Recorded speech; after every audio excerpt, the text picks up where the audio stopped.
Not flowing is even starting to cause parkour some problems.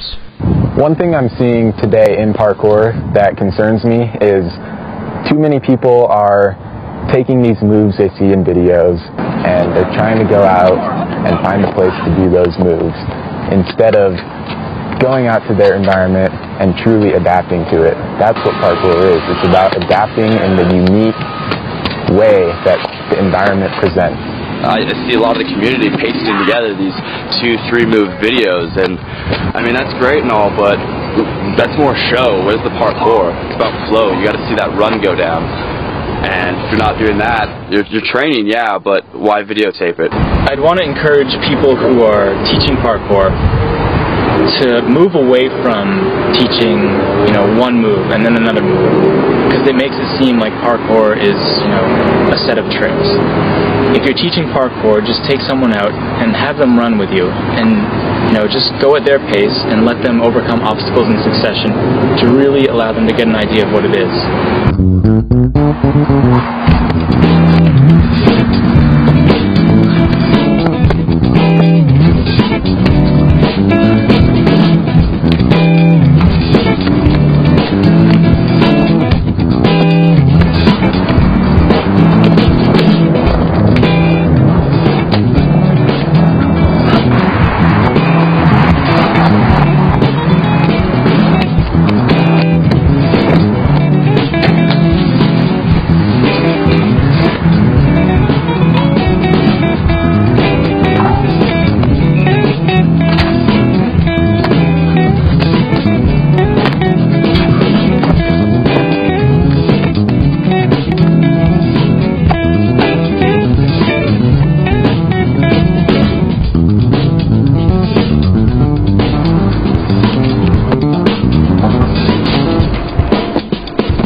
I was surprised parkour faced so many obstacles in its development, but doing some research, I discovered that parkour was developing just like a lot of emerging sports and facing many of the same contentious issues, such as globalization, corporate sponsorship, competition, and the definition of how the sport is played.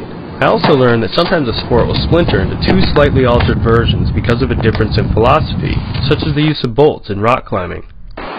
Trad, or traditional climbing, uses natural protection that doesn't deface the rock and is removed afterward. Sport climbing instead anchors bolts into the rock to make dangerous routes safer and open up vast new areas of rock where natural protection is not possible. Neither philosophy is wrong, they're just different, and it's up to the athlete to choose. So what will parkour look like in the future? Will all walks of life use it as exercise? Will parkour and freerunning merge or divide further? What will other sports like capoeira, breakdancing, and extreme sports bring to parkour? And what about competition? What new moves and bigger stunts will be caused by it? And how far will these competitions go? The X Games? The Olympics? And will tracers keep drilling techniques or seek flow? Parkour is going to continue to grow and just get bigger and more woven into popular culture, and everyone's going to know about it.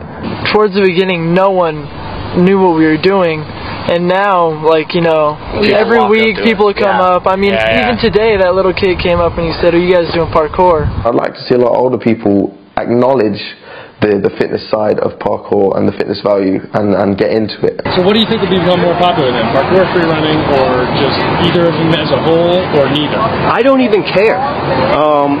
One thing that American parkour, which, driven by me, is we don't care which one you want to do. Go do parkour, go do free running. Understand the difference, know the difference, but we don't care which one you do. If you want to do one or the other, to me they're both good, healthy activities that get people outside instead of playing video games and doing all sorts of other shit.